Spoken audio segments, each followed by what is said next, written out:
Good morning.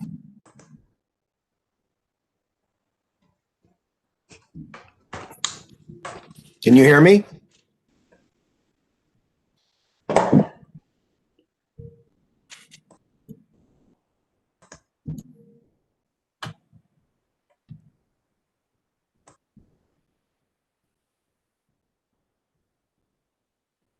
Don, can you hear me? No? If you,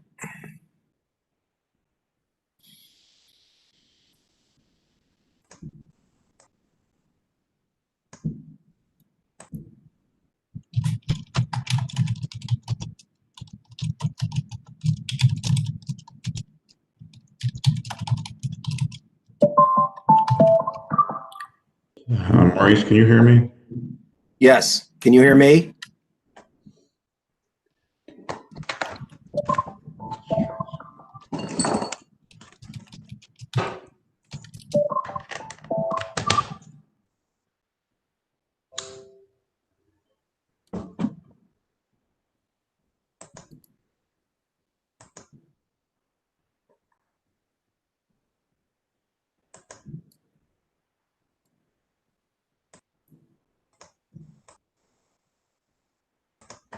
Maurice, can you hear me? Yes, I can. Can you hear me? Damn.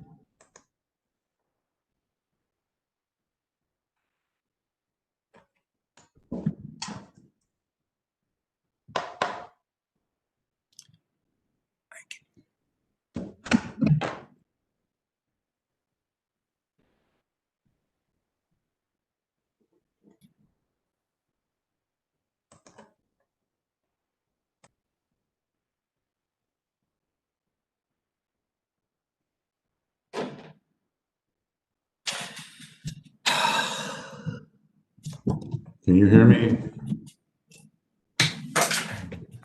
Damn it.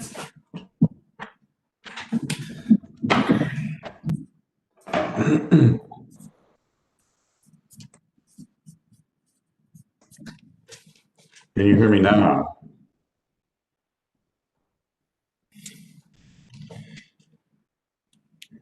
Can you hear me, Maurice?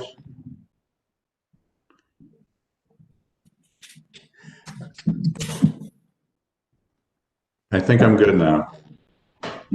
Can you hear me? Yes, you're perfect. Okay.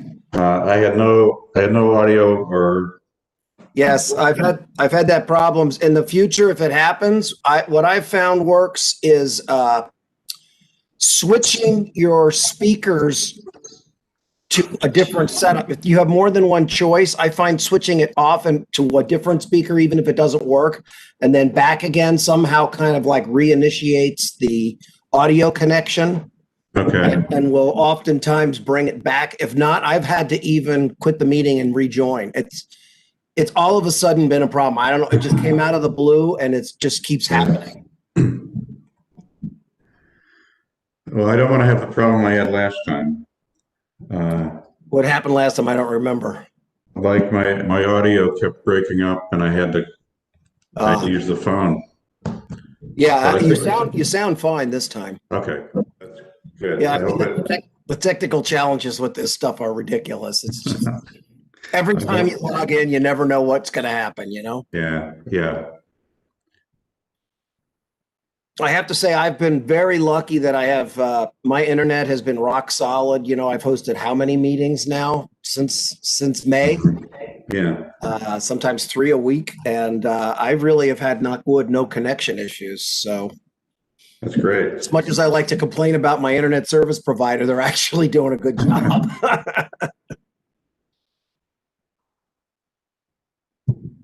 Considering I don't even in my area, I can't even get a super fast connection. Really? Well, at least not with the company that I'm with. I don't want to mention any names. Okay, that's all right. And thank you for doing this today. Oh, no problem. I'm staying in town, so it wasn't really a big deal, you know. No traveling this year. Same here. I actually was going to travel, but my mother and sister are quarantining so that they can go with my niece who's having a baby any day now. Oh, wow. So they quarantined so they could actually be there for the births because otherwise, if you're not quarantined, you're not allowed near the baby or the mother or any of that. Yeah, yeah. So, boy, any kids born this year, it's like, wow, you were born the year of the pandemic. Yeah, they'll never forget that. So your can't ends fast enough for me. Me too.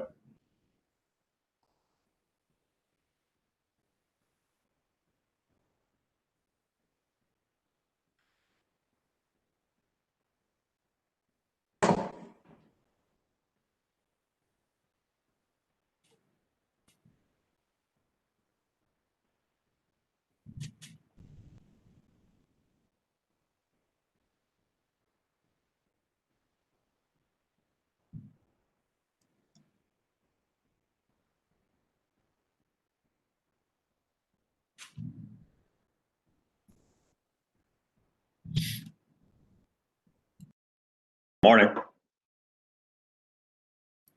Good morning.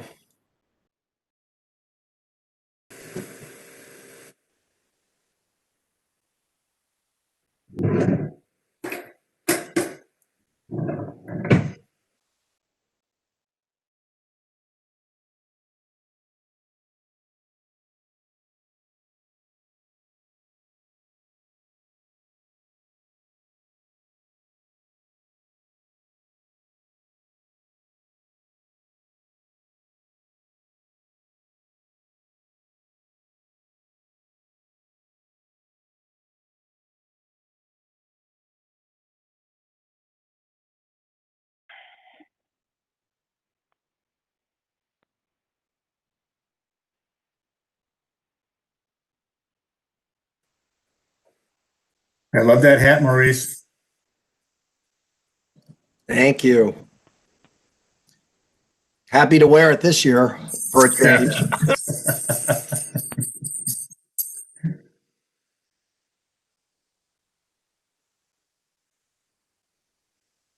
I don't have anything on the agenda. I was just scrolling through my emails and I got one of the alerts that you guys had a meeting. I'm thinking, oh, good. I can wish you all Merry Christmas before I have to go start my Christmas shopping in about a half hour.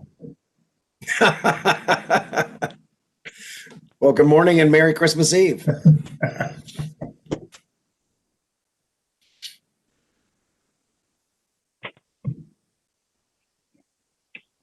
Is Luca opening up in the old XL? Yeah, Tony. Oh, that's great. I love that place. Nice convenient walk from me from City Hall. They'll be glad to have you.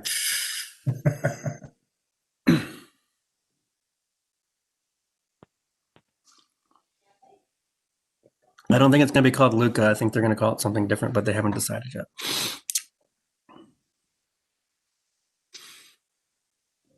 Brancatelli's won't fit on a sign plate, so can't call it that. And Tony's That's cheap just- has already been used. Board here. Am I muted?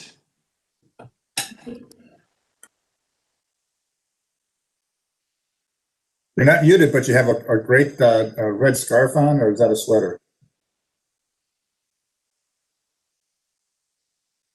Morning.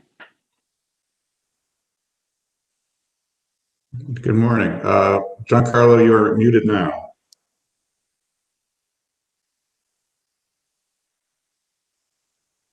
What about now? I can hear you. Okay, should I be muted then? Yes, right? Just for the time being. Okay.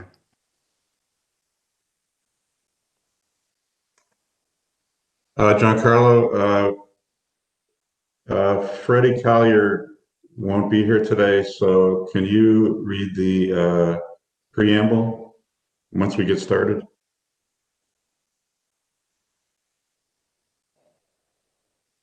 Where is it? Well, it'll eventually be right here up on screen. Oh, here it is. In compliance with notification requirements of Ohio's open meeting law under COVID. Giancarlo, we're not ready to start yet. Oh, Hang on. okay. I'm sorry. Let me know. Didn't mean to jump the gun. All right, bye, Melanie. Thank you. Okay, and happy, yeah, Merry Christmas. That'll be good. Be careful out there. I hope to just go to the store and adjust. Yeah, just go to the store and forget about it. Then I'm gonna get my doctor's gifts for everyone, and then I think, I don't wanna go anywhere tomorrow. I could just be home all day. Okay, That would be nice. And then it's changed. I'll call you later. Everything's, Thank you. I might go get some pasta. Maybe we'll have pasta tonight. Yeah, pasta's an easy dish to make. Go with you. Right, John, I'll see you later. Bye.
Good morning, everyone. I think we have a quorum now. Giancarlo, if you want to go ahead and read the preamble, we can start the meeting. Okay. In compliance with notification requirements of Ohio's open meeting law under COVID-19 emergency declaration, notice of this meeting has been publicly posted. All boards and commissions under the purview of the city planning department conduct its meetings according to Robert's Rules of Order. Actions during the meeting will be taken by voice vote. Abstentions from any vote due to conflict of interest should be stated for the record prior to the taking of any vote. In order to ensure that everyone participating in the meeting have the opportunity to be heard, we ask that you use the raised hand feature before asking questions or making a comment. The raised hand feature can be found in the participants panel on the desk in mobile version and activated by clicking the hand icon. Please wait for the chair or facilitator to recognize you, and be sure to select unmute and announce yourself before you speak. When finished speaking, please lower your hand by clicking on the raise hand icon. Again, mute your microphone. We will also be utilizing the chat feature to communicate with participants. The chat feature can be activated by clicking the chat button located on the bottom of the WebEx screen. All meeting activities being recorded via WebEx platform. These proceedings are also being live streamed via YouTube. We have provided a link to the meeting for those who wish to speak on a particular case via our website and email. We have also received emails from those who have provided written comment on a particular matter. We call the meeting to order and conduct a roll call. Thank you, Mr. Chairman. Ms. Anderson? Ms. Bailey? Mr. Colicchia? Here. Dr. Collier? Mr. Dryer? Here. Mr. Jones? Mr. Santora? Present. Mr. Strickland? Here. Mr. Tarasik? Here. Ms. Trott?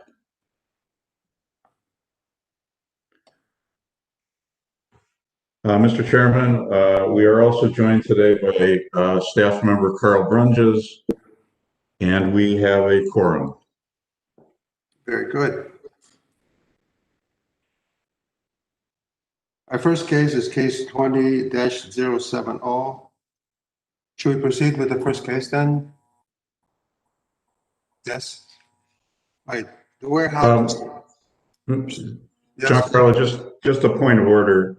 Yeah, I just want to point out that we have our first two items today are a certificate of appropriateness okay, in the warehouse district. We also have to act on revisions to the design guidelines for the warehouse district. Both of those are related to the same case, but I think we should hear the certificate of appropriateness first, and then we can act on the guidelines. okay, so we're proceeding with the warehouse historic district then. Correct. Very good. Who was conducting the presentation? Bob Bako with HSB Architects. Okay. Please go ahead. Okay, good morning, everybody. Oh, thanks, Don. I'm with I'm Bob Bako, HSB Architects. We are the architects helping the new owners of the former Exo Steakhouse at the corner of West 6th and St. Clair Avenue. Luca and Lola Sima, who are the owners of the Luca restaurant on the Viaduct and also a restaurant out in Westlake, have purchased the location and are under the midst of renovating the interior and hopefully the exterior, so we can have an opening sometime late spring, early summer. So what you see before you today is our submittal to the Landmarks Commission to add a new exterior glass and steel canopy to the outside facades of the building along both West 6th and St. Clair Avenues. And we've worked fairly closely with the Warehouse District Committee over the last month or month and a half, 2 months, to come to this solution. So what you see on your screen right now is obviously a couple of renderings of our proposal. One looking from the southwest at the corner, and then obviously straight on elevation along St. Clair Avenue. So the idea behind this canopy is obviously to reestablish an exterior seating area. Obviously, a statement on the corner to show a new restaurant has taken occupancy. And what we've presented, or what we prepared for you guys today, is hopefully a minimalist statement, a fairly modernist approach to a canopy solution.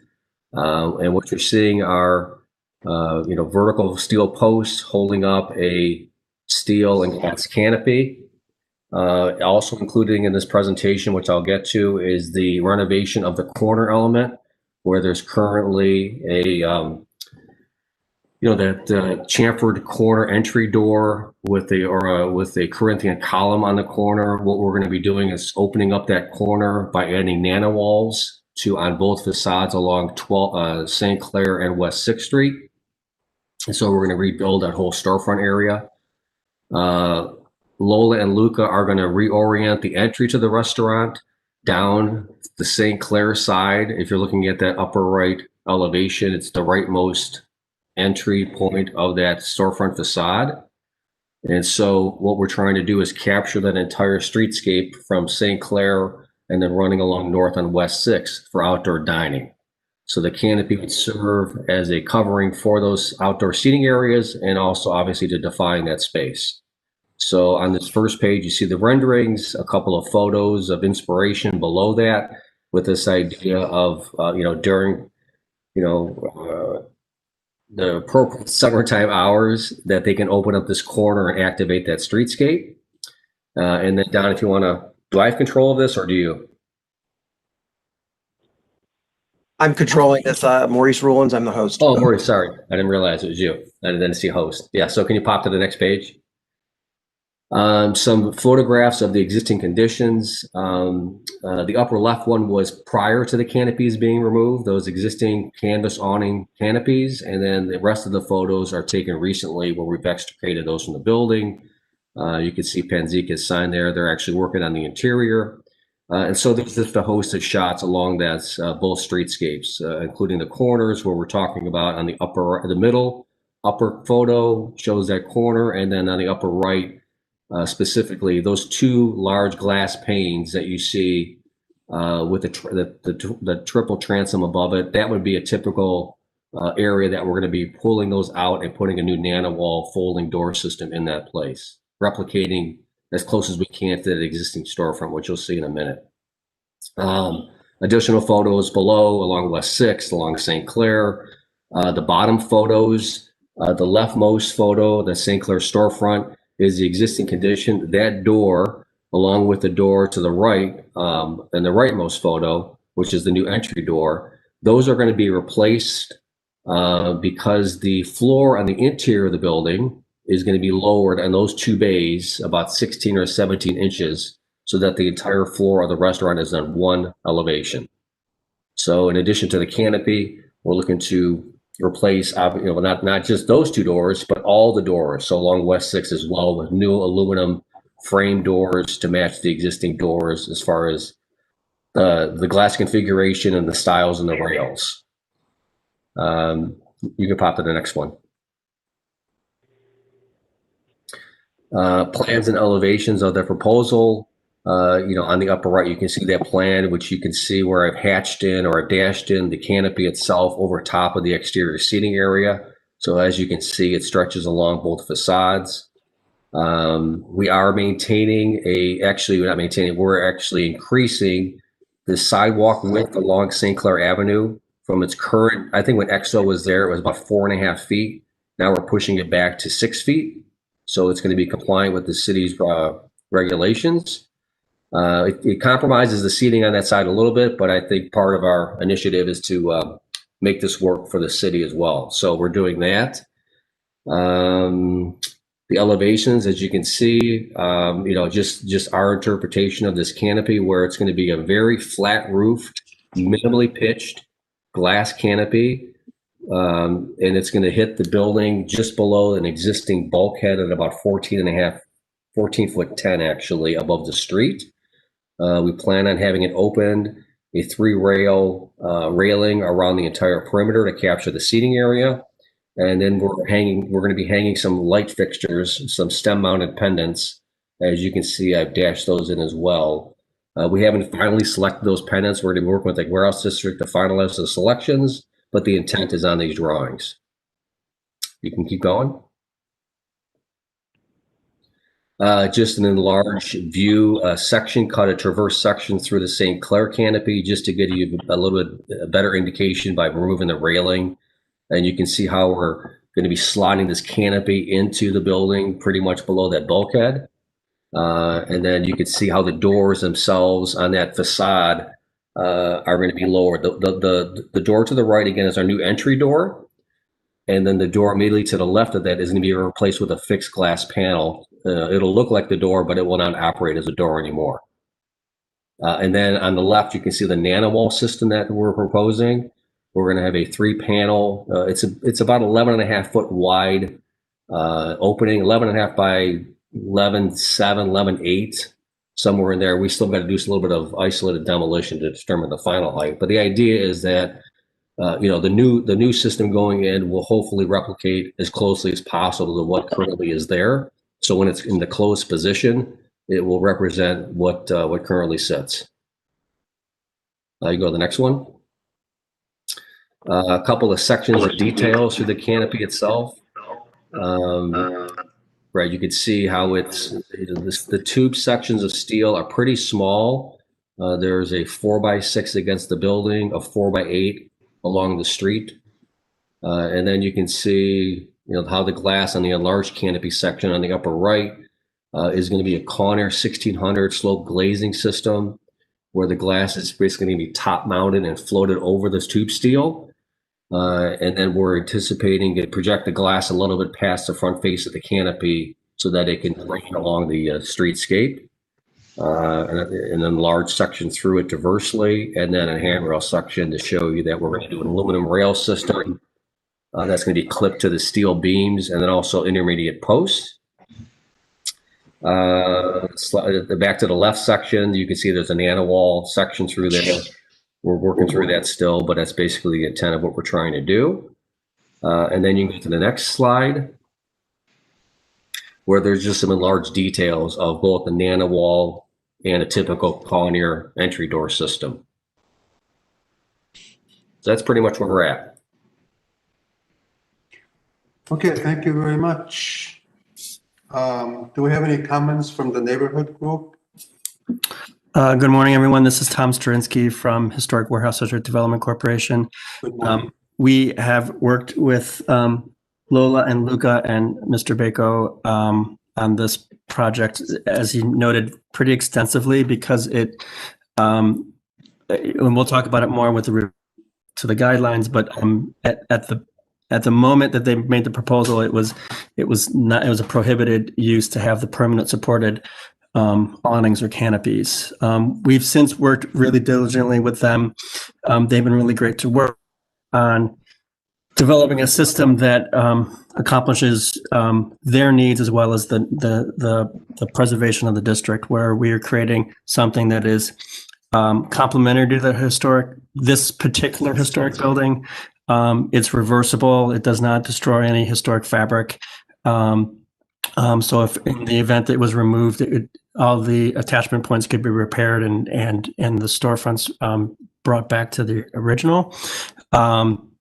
And it preserves the ability to add life and activity into the district. And so we're really happy to have Lola and Luca here putting one of their restaurants in the district.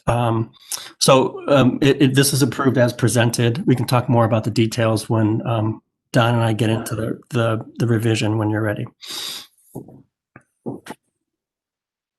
Okay, thank you. Comments from the commission? We have Mr. Santora and Mr. Strickland with their hands raised. Mr. Santora, please. Thank you, Mr. Chair. Can you go back to the site plan? I have two items I'd like to kind of discuss real quick. The first one is, I don't necessarily have an issue with the patio, but if you look at the West 6th Street patio, and specifically the north end of that patio, I believe it's the north end. Yeah, if that's St. Clair, then it's north. It looks like your patio is abutting almost directly to a tree pit. My understanding is that there has to be at least 6 feet away from that tree pit to facilitate pedestrian flow through there. So that needs to be pushed back farther down south so that we can keep that pedestrian flow so that they don't have to go out to the side of the street. Mr. Santora, this is a unique situation in the city. When we did the expansion of the sidewalk, we flipped the public right-of-way on West 6th Street to the outboard of the tree pit. So the 6-foot clear right-of-way is between the tree railing and the curb.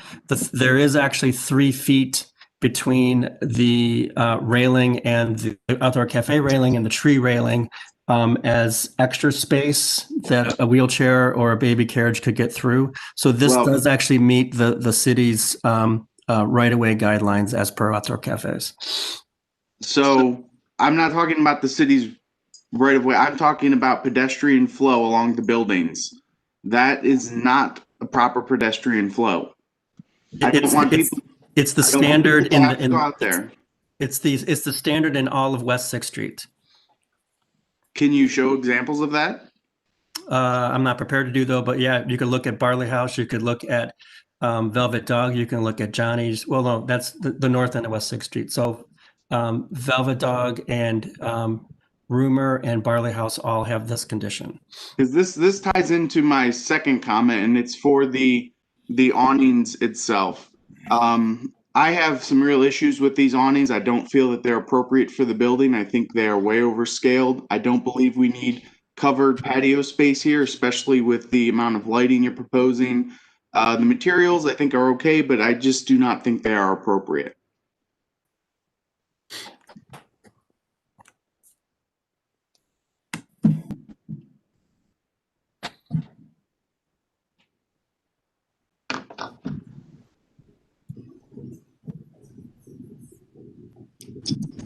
Mr. Chairman, this is Bob Strickland.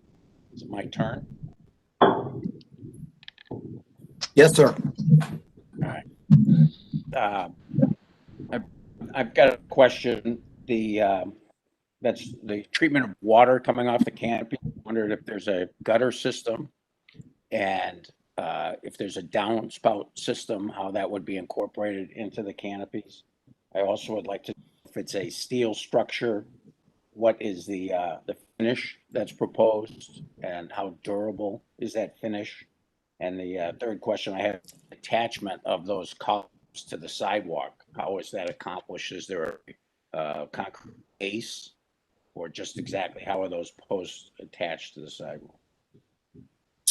There is no gutter system. The water is going to shed off the front face of the canopy and drip. So if it's raining, everything's going to get wet at the same time. The second question about the finish, we did have discussions with the warehouse district, and we're going to be putting a high quality coating on there. We talked about a galvanized steel with a high quality coating and or a thinemic coating on the paint. So we're going to explore that because that was definitely a point of discussion in their review meeting.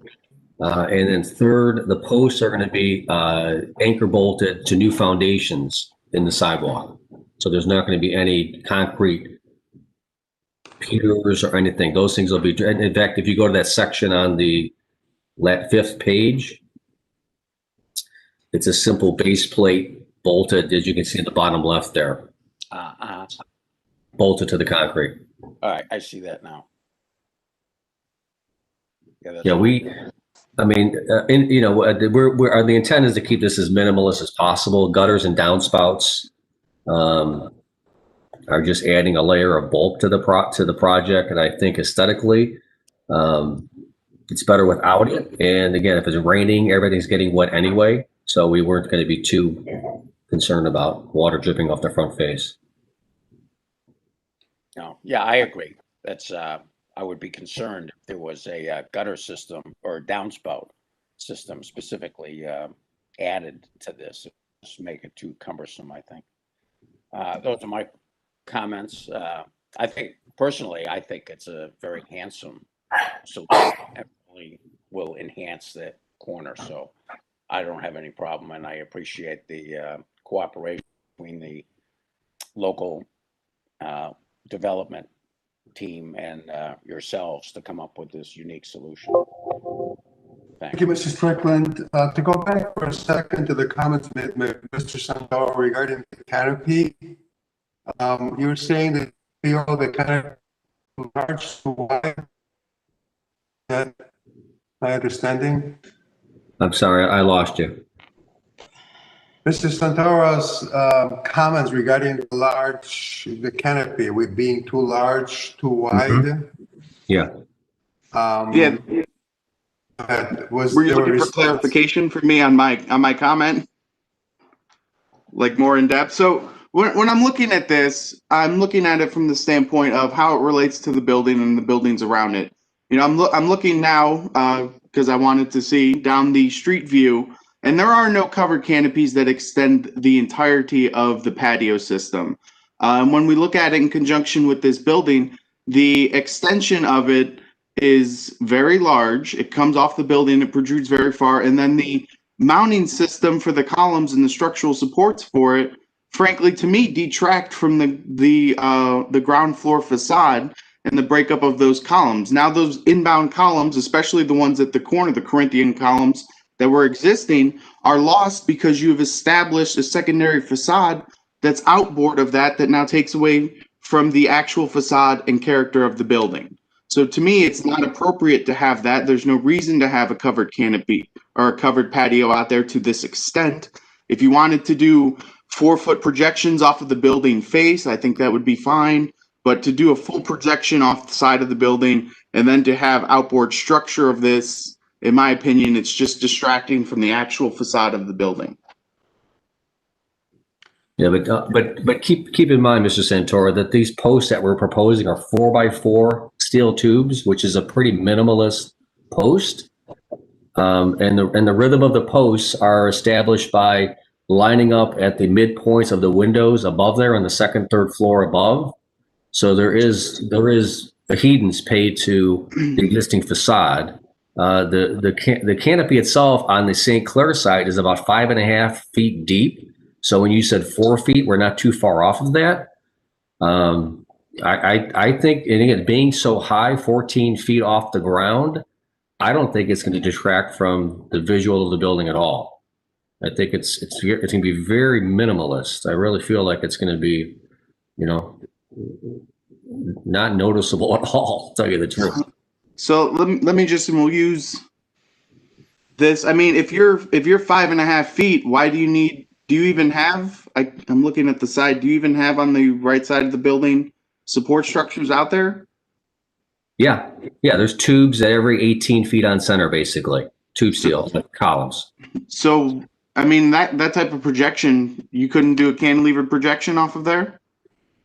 Well, we did look at that. I mean, our view on it was, well, first of all, we do definitely like the statement that we're making here. But secondly, we felt it was a lot less imposing on the building, long-term imposition on the building, to not poke holes in the brick above the building where you really can't repair that. So we start punching holes and putting rods into the building at the second floor. That's not an easy thing to undo in the future. We felt we liked the idea of the rhythm of the posts so that it does relate to the facade, but also we're not going to be penetrating that brick at all above. All we're doing is penetrating the stucco that's on the side of the building. As Tom pointed out, we can easily repair that in the future. What's the header system above these windows? The header system. I'm not sure what you're asking. You mean above the second floor windows? No, above the ground story windows. What is there? I'm assuming that there's probably steel beams that are carrying the weight. What is the header system? There's steel lintels that are spanning those openings. Yes. So why? I'm just trying to understand. I know why you guys went above those to have a uniform canopy that wraps the building. But if you were to bring that down, go into the steel of the headers above, you wouldn't have a continuous awning, but you would be able to come off 5 feet and you'd be able to cover each window. Again, my issue is the fact that the rhythm and the columns on the outboard, they're very distracting from the ground floor columns and mullion work, and it's just an overly large canopy. There's no reason for it to be covered. Nothing down the street is covered. And how long before we now see every restaurant that's down there say, well, we want a covered canopy that comes all the way off of our building?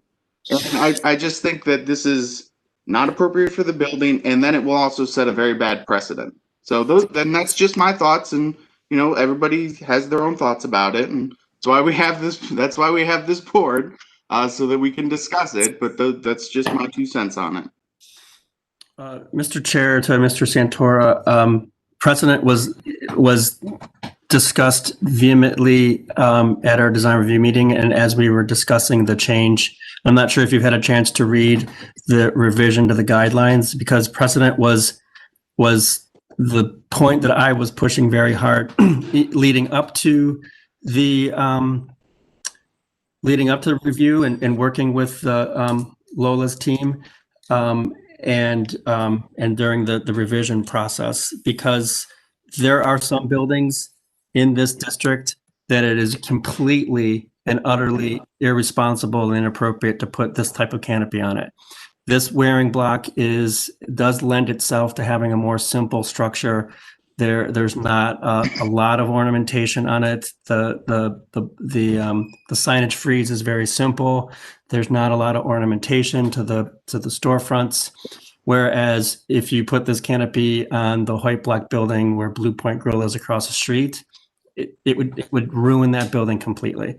And so there is a lot of language, very purposeful language in the guidelines that state that this is a case-by-case basis and that the committee could very well deny your proposal based on the appropriateness of the specific building the proposal is on.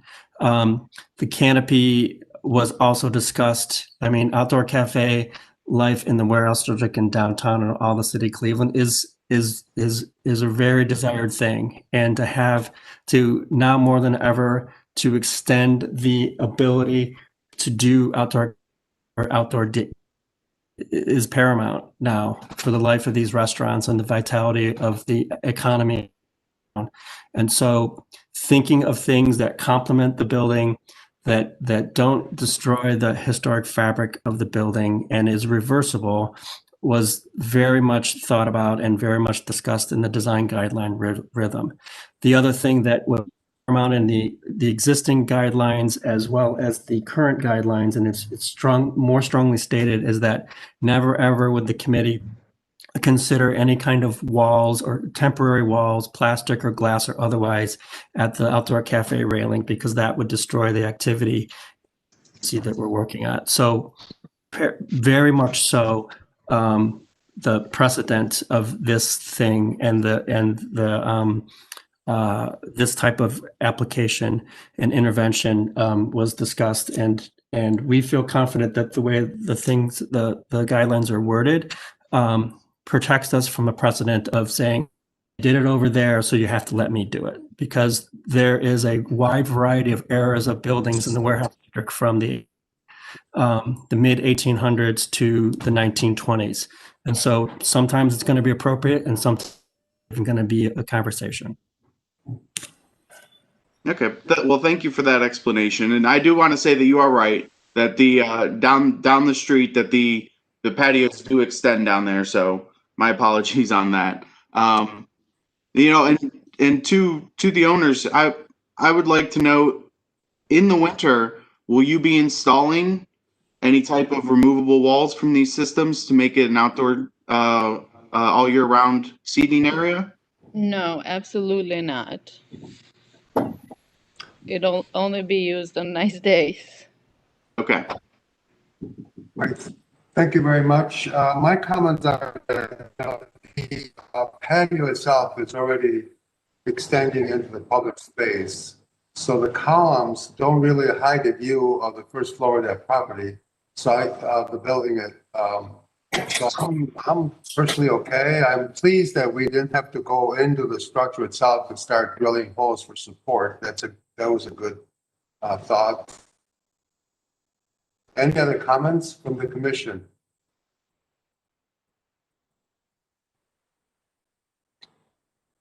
Okay, are we ready for a vote?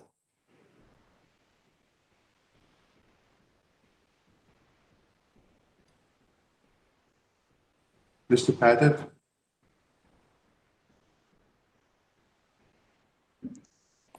Hello?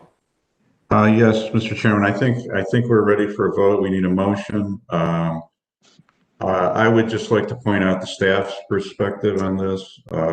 We support the proposal. I had serious reservations about it in the beginning. I do think the design is improved.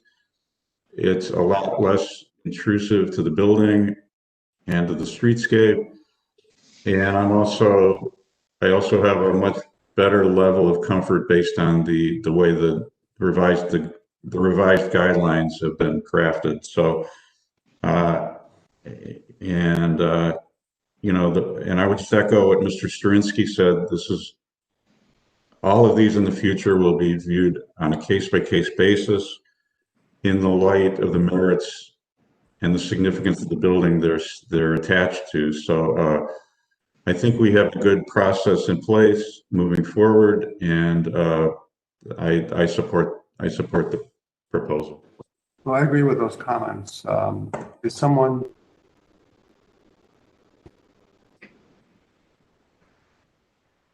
John Carlos, Bob Strickland. I'll move to approve the project as presented.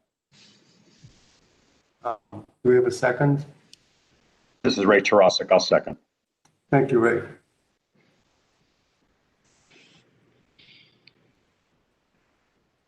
Donald, please vote. Thank you, Mr. Chairman. I would just like to point out that the applicant will need to return with final Yes. selection of the light fixtures and any future signage. We can make that part of the motion. Yeah, I'll amend the motion to include those. Thank you. Mr. Colicchio, Yes. Dreyer, Yes. Mr. Santora, No. Mr. Strickland, Yeah. Mr. Tarasic. Yes. Mr. Chairman, the motion passes 4 votes to 1. Very good. Congratulations. Thank you. Thank you. Thank you. Thank you, everyone. I appreciate it. You're welcome. So moving on to our next project, the design guidelines, the Warehouse Historic District, awnings and canopies amendment.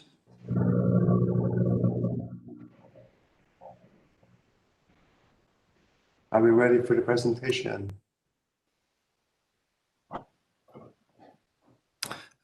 This is Tom Sterinsky from the Warehouse District Design Review, or Historic Downtown Cleveland Design Review. We, as we discussed in the previous application, we amended the guidelines for awnings and canopies to reflect this type of installation and to allow it very much so on a case-by-case basis. When the West 6th Street was widened in 2014, I believe, we were starting to get very many of these kind of larger permanent coverings, and out of fear of having this be an issue in terms of covering historic features and ruining the historic dynamic of the district, we set a standard to prohibit permanently supported awnings. At the time, some of the proposals were actually also proposing the ability to close them off with walls. When this proposal came in, they were persistent that this was going to add to the dynamic of this corner, and they wanted to work through this, and so I worked with them for a good month or so on that, and worked with several of my committee members to kind of work through how this could be something that would be allowable to add to the length of time somebody could eat outside. I actually also spoke with a couple of restaurateurs in the district about this. Actually, one of the restaurateurs was one of the ones that actually proposed way back in 2014 that was denied. So we were just very, very, like I stated before, very proactive in setting guidelines that were very much on a case-by-case basis, given, like I said before, the diversity of eras of building types in this district, and setting guidelines that prohibited any kind of glass or any kind of enclosure, but allowing appropriately scaled simple structures that did not visually hide or or penetrate any kind of historic fabric. So I'll take any questions if anybody has any thoughts on it. But this has been vetted through my committee and approved my committee prior to approving the Luca proposal. So these before this Luca proposal. Yeah, I mean, obviously they were probably developed in concert with it, and as a result of that, we reviewed the Luca proposal twice. Once conceptually, because they didn't want to go into details and drawings if we were going to disapprove it just conceptually. So within that conversation and the things that the committee brought up and the things that were discussed, we drafted the guidelines based on that. So when we did the formal approval to recommend to this body approval, we approved the drafted guidelines at that point. Okay, thank you. Any comments from the commission?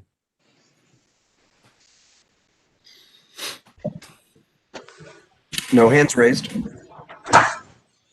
Very good. Well, so this is rather informative, right? So we don't really have to take any action.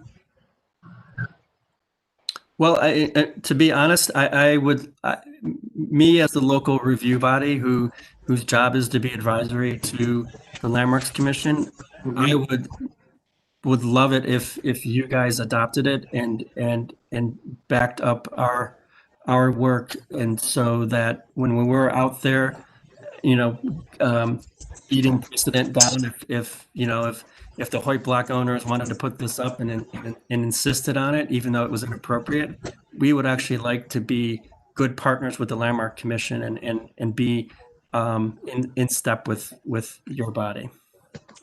Well, I think we would welcome that as well, but I think it's very important that we keep in mind future, it will still be a one-by-one reflection and future projects, that this will not be a general rule that applies to everything that happens in the future. Mr. Chairman, we have Donald Pettit with his hand raised. Mr. Pettit, please. Thank you, Mr. Chairman. I do think it's appropriate for us to take action on the revised guidelines today. I don't remember when, but once upon a time, we approved the original streetscape guidelines for the warehouse district. Right. And I think it's important for us to be consistent in any changes to those guidelines. I also think it's, based on Tom's comments, I think it's important to note that we're not just trying to avoid precedent here. The guidelines have been revised to reflect that whatever we approve here is appropriate to the individual buildings and to the district as a whole. So I do think it's an attempt to apply a comprehensive approach to a new element that we're allowing in the district. But I do think it's appropriate for us to take action today. Action. Mr. Chairman, Go ahead. we have Mr. Dryer with his hand raised. Mr. Dryer, please. I need to get some. Haven't seen or read anything about the guidelines or about the guidelines. And I mean, is it simply that we're doing everything on a case by case basis? I thought we already did that. So I'm not sure what we would be asking. What are we being asked to approve? Mr. Chair, to Mr. Dryer, the guidelines that I'm assuming Mr. Pettit put before you is this new language that is the guidance of an applicant on what if they were going to propose such a canopy or awning, what they would need to consider as they were designing it, whether it's the simplicity, the transparency, the avoiding the visibility of historic features, whether it was altering or damaging historic features, the reversibility of such a structure.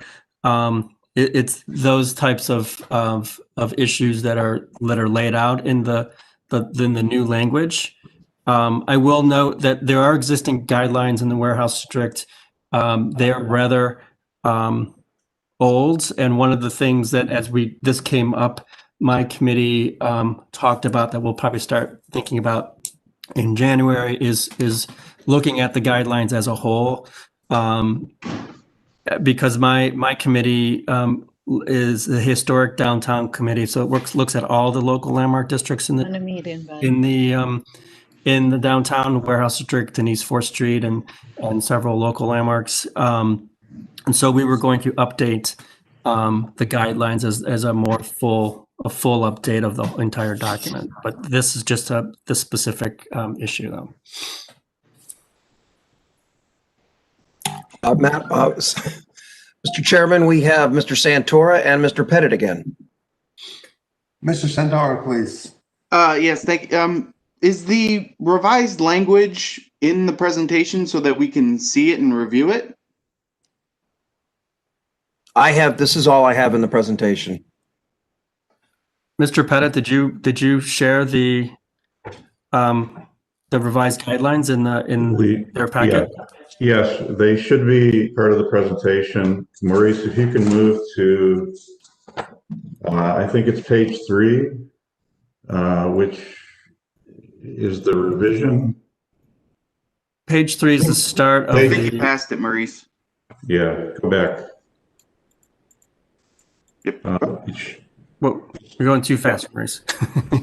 It should include the existing language as well as the revisions. So go one more. Tom, can you walk us through and tell us which parts were modified? Yeah. Okay. So this is the proposed language. Most of the modification, this whole section on awnings is pretty much the same. It gets into the specifics on where it says canopies. The first bullet is just about entrance canopies that go to the curb. The second bullet on this page is awnings and or canopy structures that require permanent supports. And this is where you're getting into the strictly case-by-case basis. The permanent structure has a potential to obscure character-defining features such as storefront windows, transoms, and piers. Proposal of this type and scale should be given careful consideration to architectural details and specific building. The specific building, including the following: the style should complement but clearly be modern, as per Secretary of Interior standards. Differentiate itself aesthetically from the historic elements. Do not replicate the style of the building and the awning and canopy. So, like if HSB was proposing like Victorian details on the post, we would have said no, because that's creating false history. The awning does not cover or destroy historic details. Can you go to the next page, please, Maurice? And that's the whole thing about the reversibility of it. The canopy structure should be minimal and not visually hide or detract from the character of the specific building.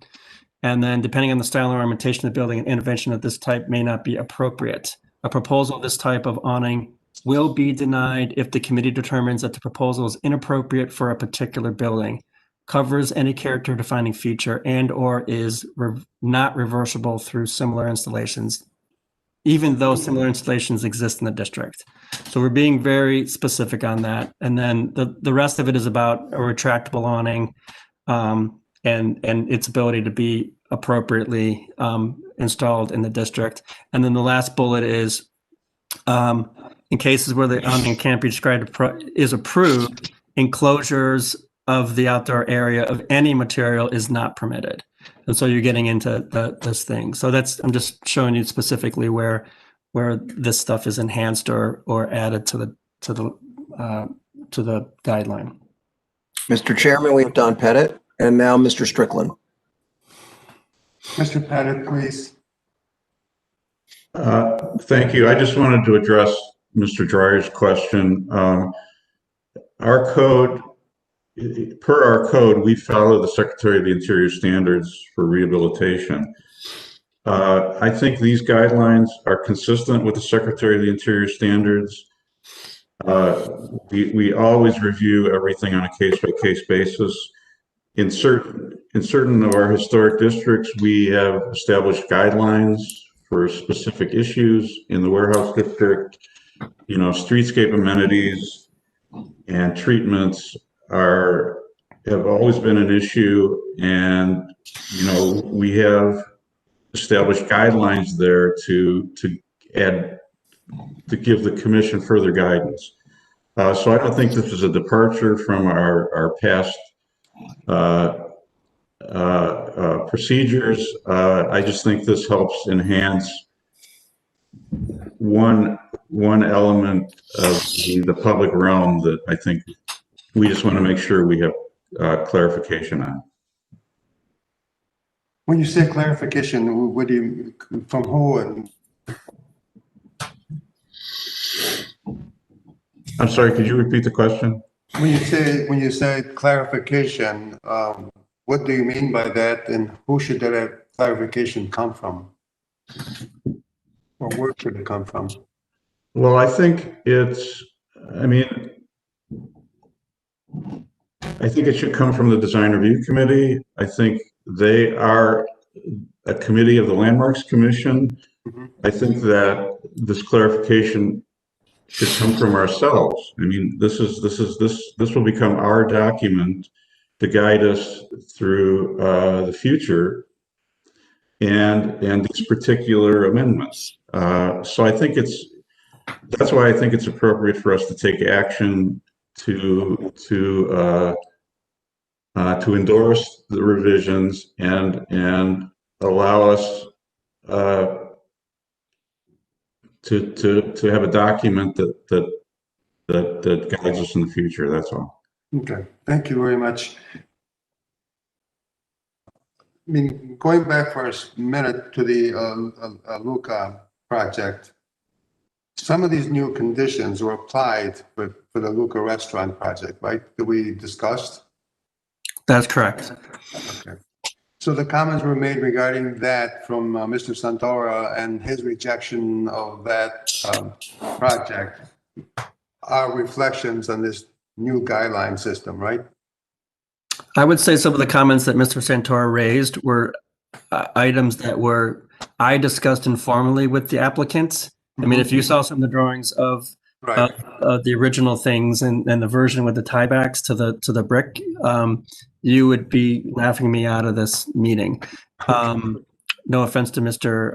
Bako, who's still on the call. And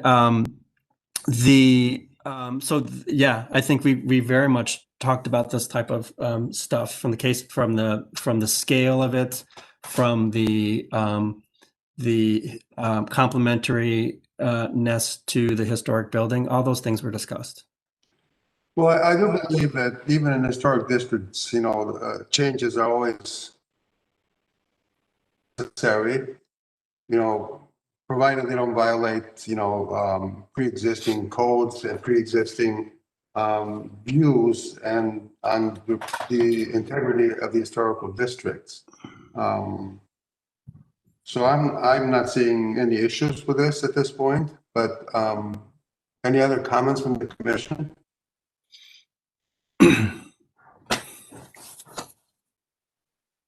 Yeah, Mr. Chairman, it's Bob Strickland.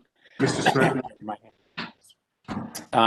Tom, thanks for providing that review of the changes to the guidelines. That's very helpful. One thing I didn't hear in your review of the changes was a restriction to the application of this new guideline to areas where the sidewalks are wide enough to accommodate a permanent canopy. Is that restriction going to be made part of the guidelines? That's an interesting thought. I mean, my first reaction to it, and maybe I have to think about it more, but anywhere where there's an outdoor cafe, I mean, because the canopy structure cannot go outside the outdoor cafe railing, this would never impinge on the public right of way because the railing has to abide by the 6 foot clear right of way requirements. So maybe I'm misunderstanding your question, Mr. Strickland, but I feel like that that wouldn't be an issue from a right-of-way standpoint. The only thing that if it was a smaller cafe and the structure overpowered it and hit historic features would be a reason to deny it. But if they were able to develop an elegant structure that worked with a smaller cafe, then we could figure that out. Mr. Chairman, we have Mr. Santoro after Mr. Strickland. Yeah, just want to make sure that the guidelines are clear. Yeah. Have the sidewalks been widened throughout the entire warehouse district? No, Mr. Strickland, only on West 6th Street is where they've been widened. And there's an outdoor cafe pretty much on every street in the district where that follows the city's code for clear right of way. So, I mean, you have Mallorca and Cosentino's and, Johnny's and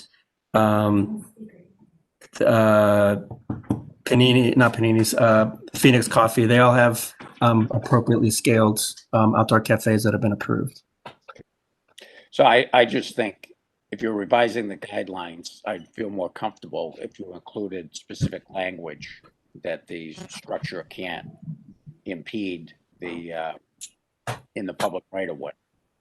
And I think that could work because I could just work in language that says it must, remain within the bounds of the outdoor cafe area or something like that. That would be easy to include. Yeah, to be perfectly clear. Yeah, that would work. But just to add a comment, the actual public right-of-way on the sidewalk will never be disrupted, right? Correct. It couldn't be Yeah. because it's a city code. Yeah, definitely. Well, we have a condition, I'm making a comment, we have a condition in Tremont in front of Fahrenheit where the canopy is actually intruded onto the sidewalk and a sidewalk extension had to be made to go around it. Is that something that's happened in the historic district anywhere? Say that again, Mr. Caliglia. Right in front of Fahrenheit and Tremont, Uh-huh. the patio extends into the sidewalk, and there are gates that actually go through the patio if you want to. But there's also an extension beyond the patio towards the street where the sidewalk, you have to make a right turn, and then the sidewalk continues around the patio. Oh, because it works its way, because it has to be 6 foot clear right away around any obstruction. So there are some funky areas where there's a tree, and so it stays 6 foot clear right away. Then after the tree, it pops out. There is a little bit of that. We usually try to hold the line and try to make the pedestrian's pathway not to be like a maze. So there are some cases where that has happened, but we try to mitigate the pedestrian nature of that because that's unfair to the pedestrians in the district. Okay, thank you. Well, I just want to strongly in favor of outdoor dining, and even if it has to sometimes disrupt the public right-of-ways as far as the sidewalk are concerned without making them in a danger of some sort. So, Sure. well, thank you. So, Mr. Santara, you had some comments?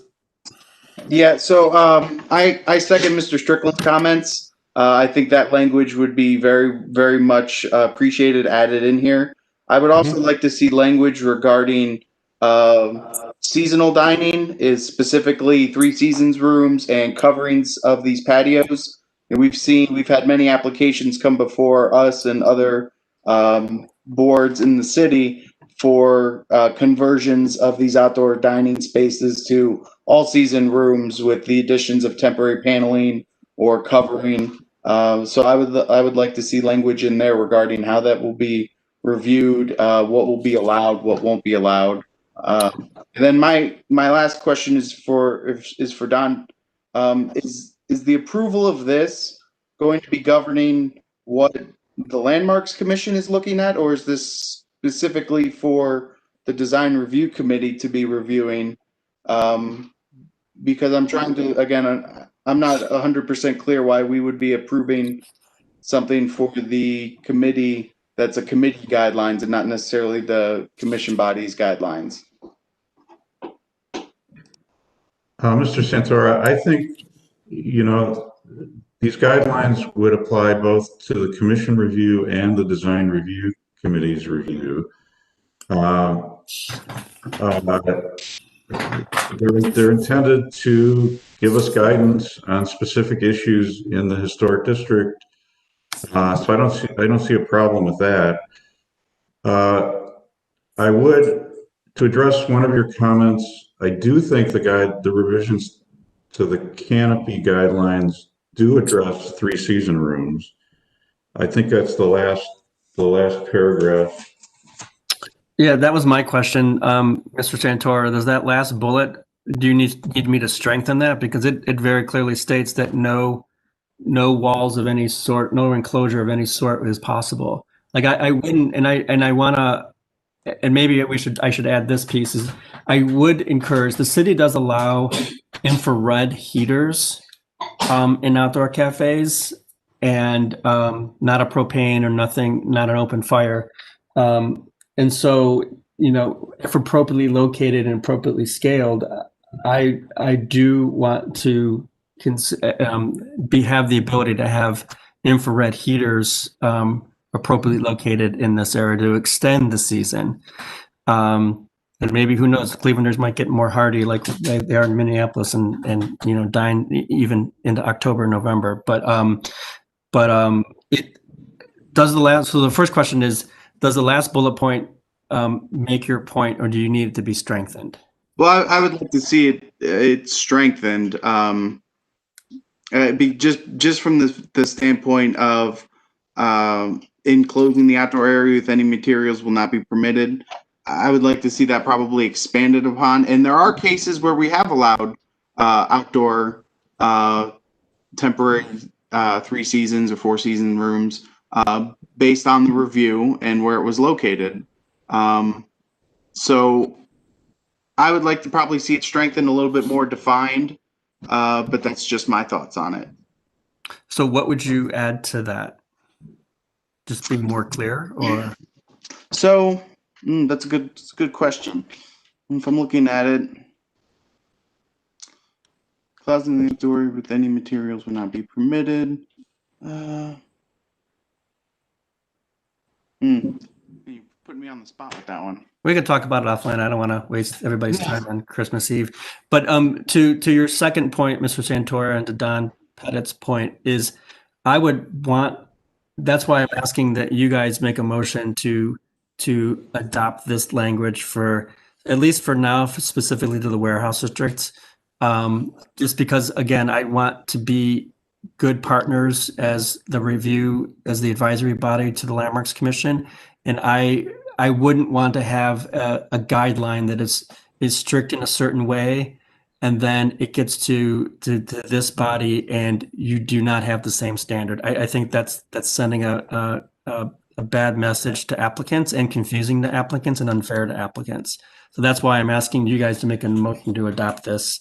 And if you need me to make amendments and bring it back to you, or could do it by, you know, Mr. Pettit could do it from some kind of staff approval. I want to be very much in step with you, and not have any kind of conflict between, or communication between, the two bodies.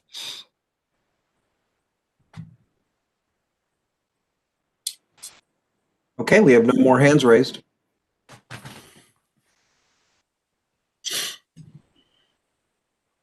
All right, and my opinion is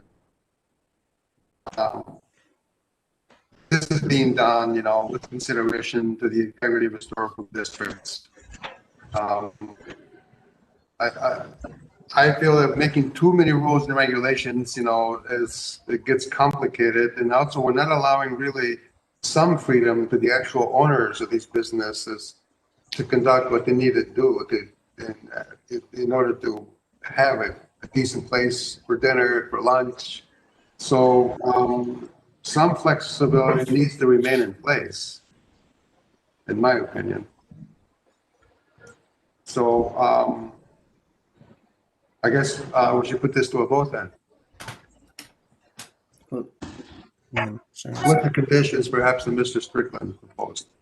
Yeah, Mr. Chairman, this is Bob Strickland. So I would move to approve these revised guidelines to be amended to include language regarding ensuring that these structures do not encroach or impede the public right of way. And that language can be presented to staff for approval. Okay. Thank you. Do we have a second? This is Alan Dreyer. I'll second. Thank you, Alan. Mr. Platt, would you call for a vote? Thank you, Mr. Chairman. Mr. Colicchio, Yes. Mr. Dreyer, Yes. Mr. Santoro, Yes. Mr. Strickland, Yes. Mr. Tarasik. Yes. The motion passes unanimously. Thank you. Thank you, everyone. Our next project is the Otis Lithograph Company building. We proceed with the presentation, please.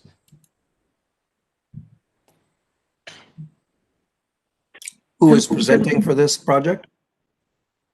I'm here. I'm Elizabeth Murphy from Perspectus Architects representing this project. There are two other people here with me, Justin representing the developer and Olivia Zepp from my office. So if there's some, glitch in the computers, then we have people who can answer questions for you. We are discussing the Otis Lith building. It was built in 1911 on the corner. It's on the corner of East 30th, not quite to the corner of East 30th and Payne. What you can see in this slide is an aerial view showing the buildings and the 4 additions. The first years after it was built, so that would have been 1913 that the first edition was on. The other ones are all from the 70s, the metal building additions. So the building is actually, the face of the building is actually on East 30th Street. And we are nominating this building under the earliest, let's see, excuse me. This State Historic Preservation Office has determined that the Otis Lithograph Company building is eligible for listing on the national. So that is one of your criteria for listing as a Cleveland landmark. We also consider that this should be nominated under as a historic property that exemplifies culture, economy, social and historic heritage of the city of Cleveland. The building was built by Otis Lithograph Company in 1911 and was subsequently owned by Morgan Lithograph Company beginning in 1926. The building, Otis Lithograph built the building, and Morgan Lithograph, who was a nationally known company who had been printing posters, basically, entertainment posters since about 1850, took over Otis and continued in that property until about 1936. Can you move to the next slide? This is just an existing layout to give you kind of an idea of what's in the building right now. And the 2 spaces above, space A and B, are both metal buildings, as I said before, built in the 70s. The these are not showing you anything that is proposed at this point. This is just showing you what is in the existing building. Next slide, please. So we're showing here the 1881 Hopkins map that shows there's a street called Sterling Street, and the property at this point had not been occupied. And the next slide shows you the 1911 Sanborn map, and it shows you that the building is there at this point, and the streets have been established in the city. This Sanborn map even shows you that it's called out as the Otis Lithograph Company.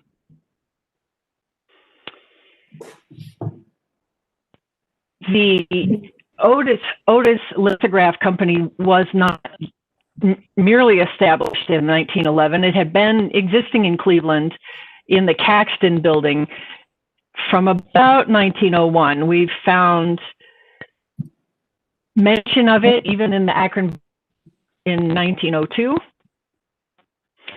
And the structure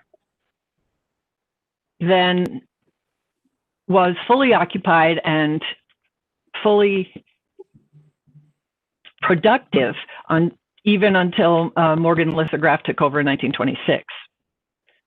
On the next slide, you can see that this is a 1927 Sanborn map, which shows the Morgan Lithograph Company plant number 2. Morgan Lithograph, again, had been founded in 1864, and their original building was on Superior Street. The Chicago Tribune in 1926 explained that Otis and Morgan have the major portion of the poster lithograph of the motion picture industry. So that was a change with Morgan, because prior to that, they had been Broadway posters and vaudeville posters, circus posters, all sorts of entertainment. In the next slide, this is a 1951 Sanborn map, which shows that building had been purchased by Bonner Vaughter Fanform Company. So at this point, the building was no longer being used for lithography. The Bonner Vaughter actually purchased the building in 1936 and listed their East 30th Street address. They were no longer manufacturing, they were no longer printing posters, but were manufacturing bookkeeping and typewriters. Klein News bought the building in 1957. They were a wholesaler of news and magazines and actually paperbacks. They had quite a distribution throughout Northeast Ohio, and the Midwest. And then Klein moved out of this building in 1974. So in slide 9, the next slide, this is the west elevation. This is a 2020 version of the west elevation of the building. You can see that it's very much intact. That would be Payne Avenue to the left, and we are on 30th Street. In the next slide, you see details of the west and east elevations. You can see that the building actually is in quite good condition as well. In the next slide, you see a detail of the east elevation.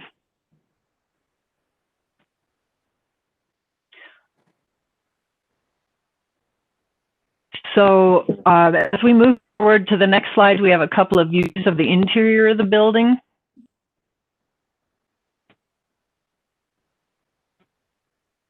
You can see that a lot of the partitions do not go all the way up. They're just built within the space. It allows us to see the space a little easier at this point. And in the next slide, there are some other interior just to give you an idea of the volume. Okay, and the next two slides are really kind of fun if you look at those. These are posters that have been printed by Otis Lithography. The one to the far left is 1898, and the one to the far right is 1935. So that gives you kind of a stretch of product from Otis Lithography.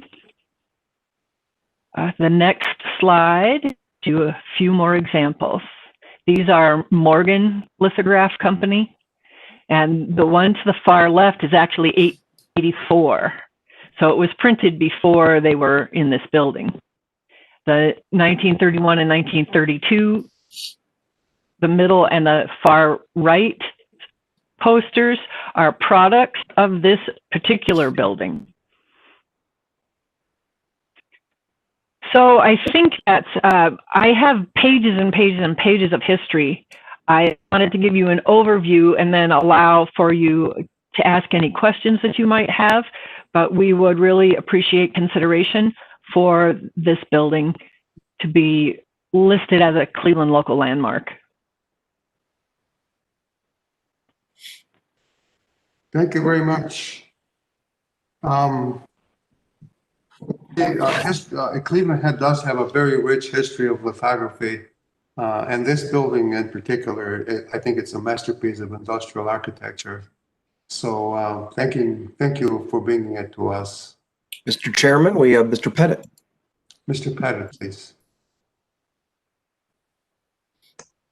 Thank you, Mr. Chairman. I just want to point out that we have a letter of consent signed by the current owner. We also have a letter of support from Councilman Bashir Jones to introduce the legislation. Staff supports the nomination. We think it's eligible. I think it's a significant part of our industrial heritage.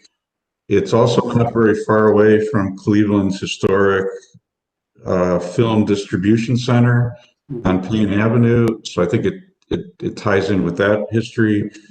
So staff supports this, and we have the green light from the councilman to move forward with the legislation. Thank you, Mr. Pettit. And this part of Cleveland is really an amazing area for architecture and history. So hopefully this will stimulate more in the area to apply for landmark status. Any comments from the commission, please?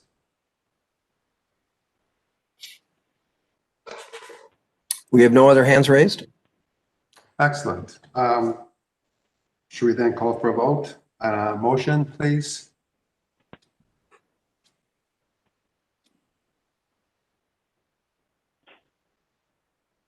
Mr. Strickland, would you like to make a motion? This is Anthony. I'll go ahead and make a motion. Commissioner, based on the testimony we've heard and what was presented to us, I would like to approve the nomination of this building as a Cleveland landmark. Thank you, Mr. Santara. Do we have a second? Yeah, this is Bob Strickland. I'll second. Thank you. To advance the nomination. Could we have a roll call, please?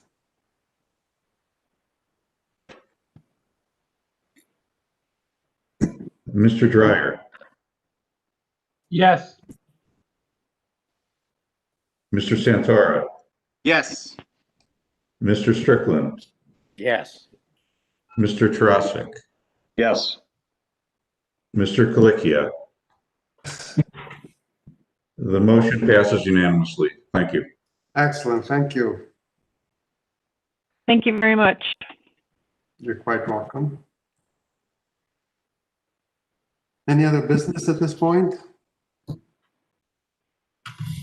We have no other business, Mr. Chairman. I just want to thank you all for agreeing to meet on Christmas Eve.